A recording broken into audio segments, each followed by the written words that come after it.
ദൈവത്തിൻ്റെ പദ്ധതി, ദൈവം പ്ലാൻ ചെയ്തത് ഇതേപടി സംഭവിക്കും. പ്രിയപ്പെട്ടവരെ, ദൈവിക പദ്ധതിക്ക് തടയാനാ പറ്റത്തില്ല. ജോബിൻ്റെ പുസ്തകം, ജോബ് പരീക്ഷണങ്ങളിലൂടെ കടന്നുപോയ വ്യക്തിയാണ്. ഒത്തിരി പരീക്ഷണങ്ങളുടെ ജോബ് കടന്നുപോയി. ജോബ് അവസാനം ആ വചനം തീരുന്ന ഭാഗം 42 അധ്യായത്തിൽ 2-ാം വചനത്തിൽ പറയുന്നുണ്ട്, കർത്താവേ, അങ്ങേക്ക് എല്ലാം സാധിക്കുമെന്നും അങ്ങയുടെ ഒരു ഉദ്ദേശത്തെ ആർക്കും തടയാനെന്നും ഞാൻ അറിയുന്നു. ജോബ് അവിടുന്ന് പറഞ്ഞ കാര്യമാണ്. ഞാനും പറഞ്ഞു, എൻ്റെ കർത്താവേ, എനിക്ക് നീ മതി, നിന്റെ ഒരു ഉദ്ദേശവും തടയാനാകുകയില്ല. കാരണം ദൈവിക പദ്ധതിക്ക് പരിപൂർണമായിട്ട് നമ്മൾ അമ്മയെ തന്നെ വിട്ടുകൊടുത്താൽ മതി. പ്രിയപ്പെട്ടവരെ, ഹല്ലേലൂയ. ഉച്ചത്തിൽ പറഞ്ഞേ, ഹല്ലേലൂയ, ഹല്ലേലൂയ, ഹല്ലേലൂയ. യേശുവേ നന്ദി, യേശുവേ സ്തുതി, ഹല്ലേലൂയ, ഹല്ലേലൂയ. നമ്മെ തന്നെ പരിപൂർണമായിട്ട് ദൈവ തിരുമുമ്പിൽ ഒന്ന് സമർപ്പിച്ചിട്ട് നമ്മുടെ ആവശ്യങ്ങളിലേക്ക് കടന്നു വരണേ കർത്താവേ എന്ന് നമ്മൾ ഹൃദയപൂർവ്വം ക്ഷണിക്കണം. പരിശുദ്ധാത്മാവിനെ നമ്മൾ ക്ഷണിച്ചു വരുത്തണം, കൂടെ കൂട്ടണം. ക്ഷണിച്ചു വരുത്തിയാൽ വിട്ടുപോകുന്ന വ്യക്തിയല്ല.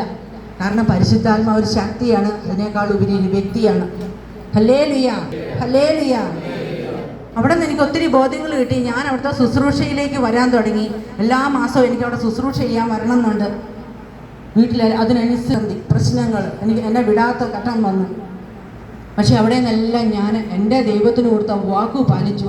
അന്ന് കൊടുത്ത വാക്ക് ഇന്നും പ്രിയപ്പെട്ടവരെ അതേപടി തുടരുക. ഞാൻ ഒരു പടി പോലും പുറകോട്ട് പോയിട്ടില്ല. Hallelujah, hallelujah. എൻ്റെ ദൈവത്തിന് വേണ്ടി ജീവിക്കാമെന്നാണ് ഞാൻ വാക്ക് കൊടുത്തത്. പിന്നെ അതിൽ മാറ്റം വരുത്താൻ എൻ്റെ ദൈവം സമ്മതിക്കുമോ?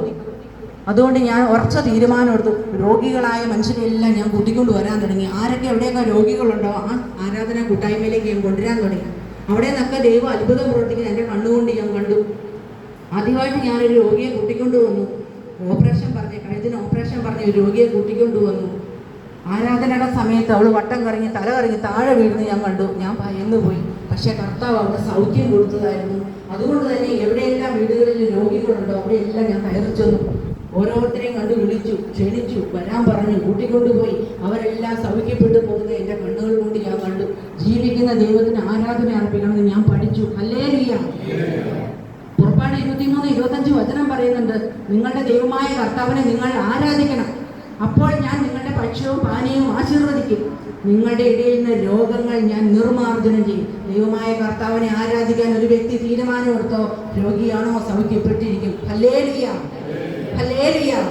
നിരന്തരം ദൈവത്തിന് ആരാധന അർപ്പിക്കണം. കാരണം എൻ്റെ നാമം അനുസ്മരിക്കാൻ ഞാൻ ഇടവരുത്തുന്നിടത്തെല്ലാം ഞാൻ ഇറങ്ങി വന്ന് നിങ്ങളെ സമൃദ്ധമായി അനുഗ്രഹിക്കും. ഇവിടുത്തെ വാഗ്ദാനമാണ്. അപ്പോൾ 2-3 പേര് ദൈവത്തിന്റെ നാമത്തിൽ ഒന്നിച്ചു കൂടുന്നുണ്ടോ അവിടെ കർത്താവ് ഇറങ്ങി വന്ന് നമ്മളെ അനുഗ്രഹിക്കും. Hallelujah, hallelujah. ഈ കൂട്ടായ്മയിൽ അത്ഭുതം പ്രവർത്തിക്കണമെന്ന് ഇന്ന് രാവിലത്തെ ജപമാലയിൽ ഞാൻ പ്രാർത്ഥിച്ചത്. കർത്താവെ, ഇവിടെയുള്ള മക്കൾക്കെല്ലാം സൗഖ്യം കൊടുത്ത്, രോഗസൗഖ്യം കൊടുത്ത് ഇവരെ എല്ലാം നീ അനുഗ്രഹിക്കണം. നമ്മൾ പറയണം. നമ്മൾ പറയാത്തത് കൊണ്ടാണ് നമുക്ക് വേണ്ടുന്ന മറ്റുള്ള കാര്യങ്ങളാണ് ചോദിക്കുന്നത്. ലോകത്തിൻ്റെ മോഹങ്ങൾക്കനുസരിച്ച് ജീവിക്കാതെ നമ്മൾ കർത്താവിനെ സ്വന്തമാക്കാൻ ഒരു വ്യക്തി തീരുമാനിച്ചാൽ മതി. പ്രിയപ്പെട്ടവരെ, പിന്നെ നമ്മൾ ചോദിക്കേണ്ട, പറഞ്ഞാൽ മതി. ഇങ്ങനെ പറഞ്ഞു പോയാൽ മതി. കർത്താവ് അത് മുഴുവൻ പടിപടിയായിട്ട് നമുക്ക് നിവൃത്തിയാക്കി തരും. ഞാൻ ജീവിതത്തിൽ നിന്ന് പഠിച്ചതാണ്. Hallelujah, hallelujah. അന്ന് ബ്രദറിനെ കണ്ടപ്പോൾ ബ്രദർ ചോദിച്ചിരുന്നു, നിന്റെ വീട്ടിൽ എത്ര മക്കളുണ്ട്? ഞാൻ പറഞ്ഞു, എനിക്ക് 2 മക്കളുണ്ട്. ആണുണ്ടോ പെണ്ണുണ്ടോ? പെങ്കൊച്ചിൻ്റെ കല്യാണം 2015 നടക്കും. ഞാൻ വിശ്വസിച്ചില്ല.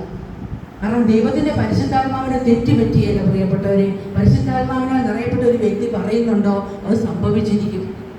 ഞാനത് വിശ്വസിക്കാൻ തക്ക ആഴം എനിക്കില്ലായിരുന്നു. ഞാൻ ചോദിച്ച 2 കാര്യം ഉണ്ടായിരുന്നുള്ളൂ. ബ്രദറെ, എനിക്ക് ഒരു കിണർ ഒഴിക്കാൻ പറ്റുമോ? എനിക്ക് 2 കിണർ ഞങ്ങളുടെ വീട്ടിലുണ്ട്. വെള്ളം പൊങ്ങുന്നതനുസരിച്ച് ഇടിഞ്ഞു പോകും. 3ാമതൊരു കിണർ കുത്തുന്ന കാര്യം ഞാൻ ബ്രദറിനോട് ചോദിച്ചത്. ബ്രദർ പറഞ്ഞു, ഇനി അവിടെ ഒരു കിണർ കുഴിക്കേണ്ട, നിന്റെ പൈസ നഷ്ടപ്പെടും. ഞാൻ ചോദിച്ചൊരു വീട് വെക്കാൻ പറ്റുമോ? കാരണം എനിക്കൊരു കുഞ്ഞു വീടാവുള്ളത്, അത് എപ്പം വേണേലും നിലം പൊത്തും. ഒരു വീട് വെക്കാൻ എനിക്ക് ആഗ്രഹമുണ്ട്. അതിനായിട്ട് എന്താ ചെയ്യേണ്ടത്? നീ ഒന്നും ചെയ്യേണ്ട. കർത്താവ് നിനക്ക് വേണ്ടി ഒരു ഭവനം പണിയും. അത് കാസർഗോഡ് ജില്ലയിലായിരിക്കും. ഞാൻ കണ്ണൂർ ജില്ലക്കാരിയാണ്. Hallelujah, hallelujah, hallelujah. ഞാൻ അതും കേട്ട് തിരിച്ചു പോന്നു. കാരണം കാസർഗോഡ് ജില്ല ഞാൻ കേട്ടിട്ടേ ഉള്ളൂ. എനിക്ക് ഇവിടെ പക്ഷെ അതെല്ലാം നിവൃത്തിയായി. പ്രിയപ്പെട്ടവരെ, എത്രത്തോളം ദൈവത്തോട് നമ്മൾ അടുത്തു നിൽക്കുന്നു. യാക്കോബ് 4:8 വചനം പറയുന്നുണ്ട്, ദൈവത്തോട് ചേർന്ന് നിൽക്കുക, അവിടുന്ന് നമ്മോടും ചേർന്ന് നിൽക്കും. ഞാൻ ദൈവത്തോട് ഒട്ടി നിൽക്കാൻ ആഗ്രഹിച്ചു.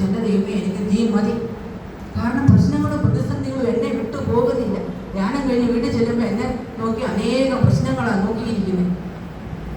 പിറ്റേ മാസം ധ്യാനത്തിന് വരാൻ പറ്റാത്ത ഘട്ടത്തിൽ എൻ്റെ കാലിലെ നഖമെല്ലാം പറിച്ചു മാറ്റേണ്ട അവസ്ഥ വന്നു. രോഗം പോലെ കാലിനെല്ലാം പഴുപ്പ് കയറി. മഴക്കാലത്ത് എനിക്ക് പുറത്തിറങ്ങത്തില്ല. കാല് കസേര കയറ്റി വെച്ച് കാലിൻ്റെ നഖമെല്ലാം പറിച്ച് കെട്ടി പൊതിഞ്ഞ് വെച്ചിരിക്കുക. ബ്രദർ പറഞ്ഞു, അനങ്ങണ്ട, നീ വീട്ടിലിരുന്ന് പ്രാർത്ഥിച്ചോ, നീ ഇറങ്ങണ്ട. പിശാച് നിന്നെ വിടാത്ത പണി ചെയ്യുന്നത്. ആ രോഗമല്ല അത് പിശാചിൻ്റെ ഒരു പ്രവൃത്തി. ഞാൻ അവിടെ ഇരുന്നുകൊണ്ട് പറഞ്ഞു, എൻ്റെ കർത്താവേ, എൻ്റെ കാലിൻ്റെ അസ്ഥി മുഴുവൻ ദ്രവിച്ചു പോയാലും എൻ്റെ നാവിന് ചലനം ഉണ്ടെങ്കിൽ നിന്നെ സ്തുതിക്കാൻ ഞാൻ അവിടെ ഇരുന്നൊച്ചത്തിൽ സ്തുതിച്ചു പാട്ട് പാടി ആരാധിക്കും. Hallelujah, hallelujah. അതെൻ്റെ കാലിന് ഇങ്ങനെ വ്രണം വല്ലാത്തൊരു ഘട്ടത്തിലേക്ക് വന്നു. പുറത്തിറങ്ങാൻ പറ്റാത്ത അവസ്ഥ വന്നു. ഞാൻ വീട്ടിലിരുന്നു. കാരണം പ്രശ്നങ്ങളും പ്രതിസന്ധികളും ദൈവത്തെ വിളിച്ച് ആരാധിക്കാൻ ഒരു വ്യക്തി തീരുമാനിച്ചാൽ പിശാച് അവനെ വട്ടമിട്ട് കാച്ചോട്ടി പതിയിരിക്കുന്നുള്ള വചനം പ്രിയപ്പെട്ടവരെയാണ് ഓർക്കുള്ളൂ. അത്രത്തോളം പ്രശ്നങ്ങൾ, പ്രതിസന്ധി, മദ്യപാനം കഴിഞ്ഞു വന്ന ആ വീട്ടിൽ പ്രശ്നങ്ങൾ. ഞങ്ങൾക്കുള്ളൊരു കുഞ്ഞു വീട്, മഴ പെയ്ത തുള്ളി വെള്ളം പുറത്തു പോവുകയില്ല. അത്രത്തോളം വീണിരിക്കുന്നൊരു വീട്. എൻ്റെ വലിയ സ്വപ്നമായിരുന്നു ഒരു വീട് പണിയെന്നുള്ളത്. അപ്പോൾ ബ്രദർ എന്നോട് പറഞ്ഞത് 2015 നിൻ്റെ മകളുടെ കല്യാണം നടക്കും. കല്യാണം കഴിഞ്ഞു. ഞങ്ങളുടെ വീട്ടിൽ വലിയ പ്രശ്നങ്ങളുണ്ടായി. ഞങ്ങൾ നാല് വഴിയായി. മകൻ കാസർഗോഡ് ജില്ലയ്ക്കും ജോലി അന്വേഷിച്ച് പോയി. എന്നെ കർത്താവ് കൊണ്ടുപോയി എത്തിയത് വഴുതക്കാട് കാർമൽ സ്കൂളിൽ. അങ്ങനെ ഞങ്ങൾ നാല് വഴിക്കായി. ഞങ്ങളുടെ പറമ്പ് അന്യാധീനപ്പെട്ട സ്ഥലമായി. ബ്രദർ മുന്നേ പറഞ്ഞിരുന്നു, നിന്റെ വീടിരിക്കുന്ന സ്ഥലം കാട് പിടിച്ച് മൂടിക്കിടക്കും. ഞങ്ങളവിടെ 20 വർഷം താമസിച്ചാന്ന് ഒരു രേഖയില്ലാത്ത വണ്ണം അവിടുത്തെ എല്ലാം നശിച്ചു. അത്രത്തോളം പ്രതിസന്ധി വന്നു മൂടി. പക്ഷെ ഞാൻ പറഞ്ഞ ഒറ്റ കാര്യമുള്ളൂ, എൻ്റെ കർത്താവ് എനിക്ക് നീ മതി. ഉറച്ചു നിന്നു. പീഡനങ്ങളിൽ ഉറച്ചു നിൽക്കാൻ എൻ്റെ ദൈവം എനിക്ക് ശക്തി തന്നു. കാരണം എൻ്റെ ഹൃദയം പരിപൂർണ്ണമായിട്ട് ഞാൻ കർത്താവിന് സമർപ്പിച്ചു. നീ അറിയാതെ ഒന്നും എൻ്റെ ജീവിതത്തിൽ നടക്കുകയില്ല. അങ്ങനെ ഒരു ചിന്ത എൻ്റെ ഉള്ളിൽ രൂപപ്പെട്ടത് മുതൽ ഞാൻ ആ ഒരവസ്ഥയിലൂടെ കടന്നുപോയി. ബൈബിൾ വായിക്കണം എന്നുള്ള ഒരൊറ്റ ചിന്ത അന്നൊക്കെ എനിക്കുണ്ടായിരുന്നുള്ളൂ. ആദ്യമായിട്ട് എൻ്റെ മനസ്സിൽ പതിഞ്ഞൊരു വചനം ഞാൻ നിങ്ങളോട് പറയട്ടെ. ജോഷുവ 3:5. നിങ്ങളെ തന്നെ ശുദ്ധീകരിക്കുകയും നാളെ നിങ്ങളുടെ ഇടയിൽ ദൈവം അത്ഭുതങ്ങൾ പ്രവർത്തിക്കും. അക്ഷരം പ്രതി പറയട്ടെ പ്രിയപ്പെട്ടവരെ, അത്രത്തോളം ദൈവം എൻ്റെ ജീവിതത്തിൽ പ്രവർത്തിച്ചു. ഒരു കൊല്ലം നിന്ന് പറഞ്ഞാൽ തീരാത്തത്ര അത്ഭുതങ്ങൾ ദൈവം എൻ്റെ ജീവിതത്തിൽ പ്രവർത്തിച്ചു. അന്ന് ഞാൻ ചോദിച്ചിരുന്നു, ബ്രദറെ, എൻ്റെ വീട്ടിൽ ഒരു ബൾബ് കത്തി കിട്ടുമോ? കാരണം ഒരു പോസ്റ്റിന് വേണ്ടി എൻ്റെ അടുത്ത പറമ്പിൽ നിന്ന് എനിക്കൊരു പോസ്റ്റിന് വേണ്ടിയിട്ട് പ്രശ്നമുണ്ടായി. എൻ്റെ വീട്ടിൽ മാത്രം കറണ്ടില്ലാത്തൊരു ഘട്ടം വന്നു. ബാക്കി എല്ലാ കുടുംബങ്ങളിലും വെളിച്ചം വന്നു.